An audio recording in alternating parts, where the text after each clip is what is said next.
Hiya, this is Christina from Christina Gabitas Writing. Please tell us a bit about your business. Okay, so my business has been established for nearly 14 years. I've been writing for all that time, and I write to educate on all topics, including challenging topics. So I'm a big believer in safeguarding children and young people. And more recently, since 2019, I've been working on the topic of county lines exploitation and associated knife crime. So visiting schools to educate children and young people. So I've been commissioned by different police forces to write and then go into schools and educate on that topic too. So as part of my research, I interview victims of exploitation, different ranks of policing, social workers, youth workers, parents of those being caught up in exploitation. But it's really important to get these messages out, and I'm a big believer in the power of storytelling for helping to get these impactful messages out that are much needed. That is brilliant. It's such important work. So what is it that makes you different? Well, what makes me different is that I write to educate, and I'll research any topic. I like to write about any topic, but mainly those that affect us in our everyday lives, and especially children and young people, giving children and young people a voice. So I held a national initiative because what I wanted to do was to get everybody working together. We know we have pockets of knife crime in the UK, which is really quite devastating, but there are far more children being exploited and groomed through county lines exploitation. And it's off the scale. We will never truly know the actual figures. The Home Office produce figures, but it's off the scale. I get calls from as far as the Highlands of Scotland. These county lines are running all over the UK. So I get really passionate about it, so we need to write to educate. But also, I go into schools delivering those sessions. And as a writer myself, and I've been writing for over 14 years, I educate through lyrics and poetry as well. And I think that's a great way to engage children and young people and get them involved and giving them a voice and listening. So listening is key to everything. So I ran this national initiative. I got children and young people aged 12 to 21 to write about all they understood about county lines exploitation and associated crime. And as a result of that, we published 40 poems, the top 40 poems, in a book called Listen Up. And that book has been part funded by myself, proceeds from crime from North Yorkshire Police and the YMCA Lincolnshire. And this book, I'm holding exhibitions throughout the UK. I held the first one in Manchester at the Louder Than Words Festival. And this week and last week at Selby Abbey in North Yorkshire. So exhibiting all of these poems, and I think they're really powerful words and everybody should read them. And also some victims of exploitation have actually been able to write how they feel. So I think it's important that we all need to read why some children and young people get caught up in this. My main focus is prevention. It's far better to try and educate and prevent than trying to pick up the pieces after, because they're broken and they're really horrific. Some of these stories I hear are absolutely horrific. So I've written a sequel of stories as well, No More Lies, County Lines, Trapped in County Lines, and the latest story is called Missing.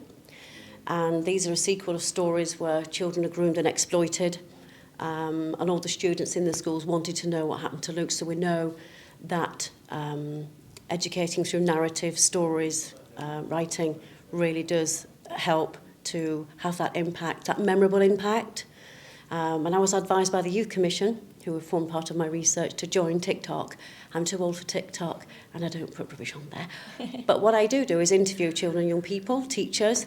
So if you want to check that out, you can hear those narratives of what they think. But kind of educating from primary age as well. In primary, I deliver very age appropriately.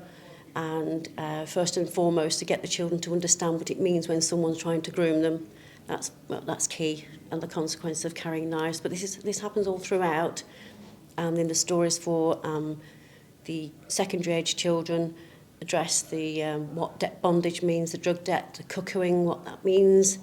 And it says children are going missing every day because of exploitation. and it's really, really very sad. So I think the key is to try and educate as much as we possibly can, but also working together as partners with police forces, with different organisations. I think that's really important. Everybody needs to work together, and that's why I set up the national initiative, to try and get everybody working together rather than in isolation, to find out what's working in different areas. Really important. Yeah, I totally agree. So what does the future look like for you? Well, I'm going to carry on with my mission. Obviously, I get commissioned by various organisations, educating on various topics. Large pharma company Santen, I was commissioned to write a story so I researched on VKC, which is a rare eye condition, which is more prevalent in African Asian communities. But there actually be more people out there with it. It presents at a GP a bit like conjunctivitis. And if that's left untreated, can cause blindness. And the Aspergillosis Trust, I've just recently written a story to educate young people what it means to live with someone living with the condition. Aspergillosis is all around us, in decomposing leaves, in mould in homes, and those who have asthma are more at risk of developing those symptoms, more at risk of it. Also, I've written stories about addressing plastic pollution. So all my stories have educational elements about them, and I think writing stories, incorporating that within a story, really does help to educate.